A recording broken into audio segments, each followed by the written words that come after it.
Welcome! In this video, we're going to talk about the various defaults throughout Martus.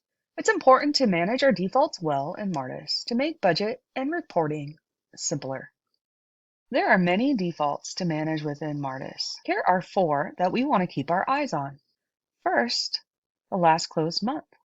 Also, our dashboard default budget, our planner year, and our planner default budget.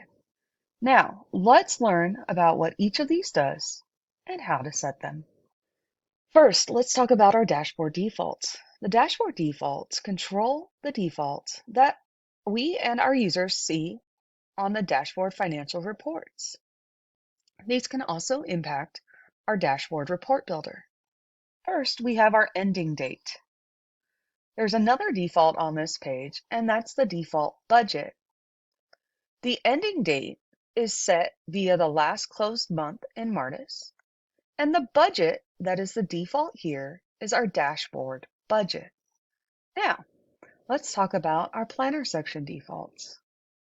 Within the planner section, we have a default year as well as a default budget. The default year is controlled under the Set Planner Year tab, and the budget is the planner default budget. The planner defaults impact every page within the planner section. So, how do we set these dates? First, let's talk about how to update the last closed month. To adjust the last closed month, go to Setup, Calendar. Click the date picker to choose the appropriate month. Optionally, choose to notify your users that the month is closed, and then click Close Month. This will become the default ending date in all of your dashboard reports.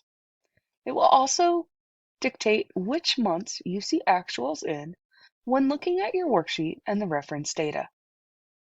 You will want to keep this date in step with your accounting system. Be sure to do this whenever you close your month in your accounting system to ensure that you are seeing the latest and greatest data in your Martus reports. Next, let's talk about the dashboard default. This is going to become the default budget in the dashboard section for you and your users. To set this, we're going to come to the Planner Setup page and select the budget we want to set as our dashboard default.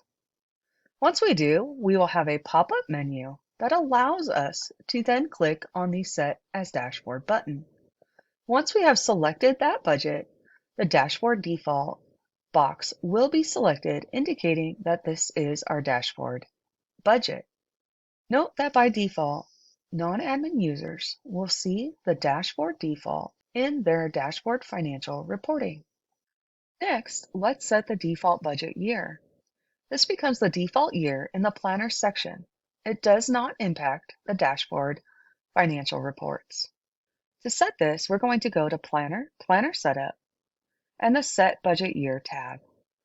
From here, we can choose the appropriate new year and then click Set as Budget Year.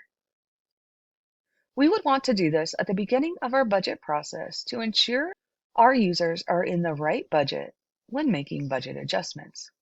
Finally, we want to set our planner default budget.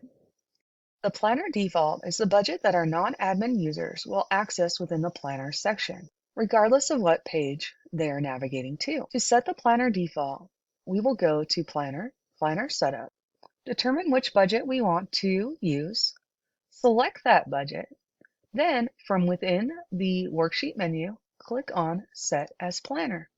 That will select our budget and mark it as our planner default budget. We want to do this at the beginning of our budget process.